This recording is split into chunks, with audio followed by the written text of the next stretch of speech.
This is Tom Dillon, the Lifetime Liberal, and today is Monday, June 24th, 2019. The title of this rant is Zero Carbon Energy Generation is Our Future's Only Hope. So we know that we have made tremendous strides in terms of renewables for a long time. So let's use an example of England. So in 2009, England was getting 1% of its energy that was generated by wind power. In 2019, 20% of its energy is being generated by wind power. Tremendous strides. But we know we need to do a heck of a lot more.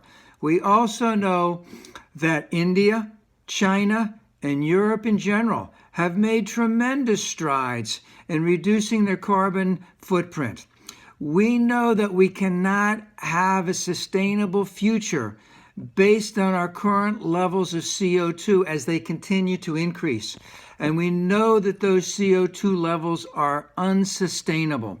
We also know that energy companies such as Exxon did studies in the 70s and the 80s where they predicted that our carbon and CO2 levels would be at very extremely unhealthy levels that they are at right now.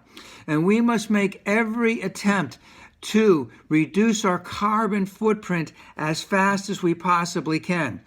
We also know that the Green Energy Plan introduced by the Democrats, which again is basically a sketch, a plan, a drawing of what can be done to decrease that carbon footprint in a very dramatic and a very, very fast way.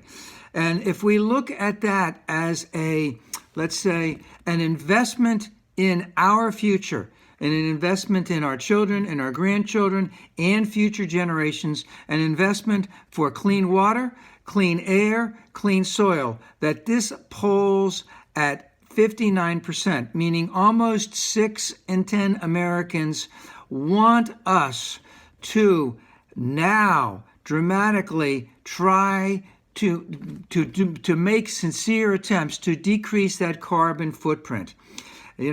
And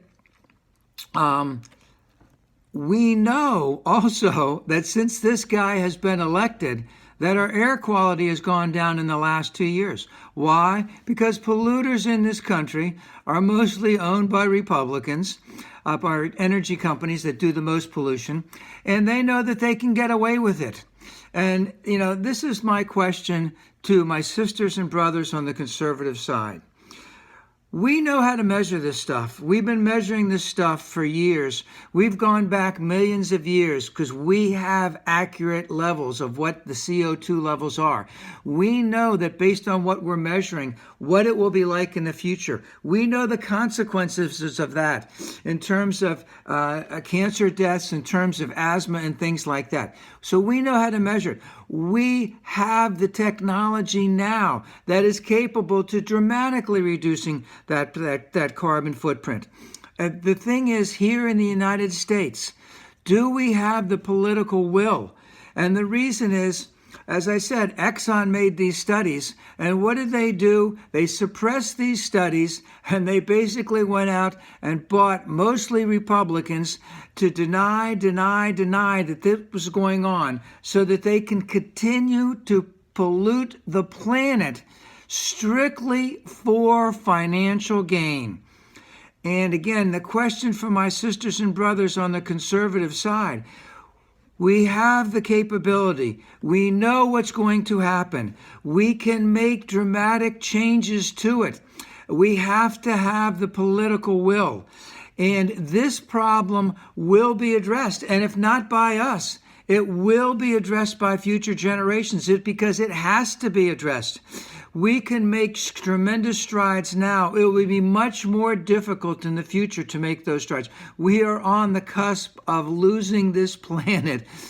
And I don't mean to laugh about that, but that is very serious stuff. And again, I ask my sisters and brothers at this point, do you want to be a part of the solution, or do you want to continue to be a part of the problem?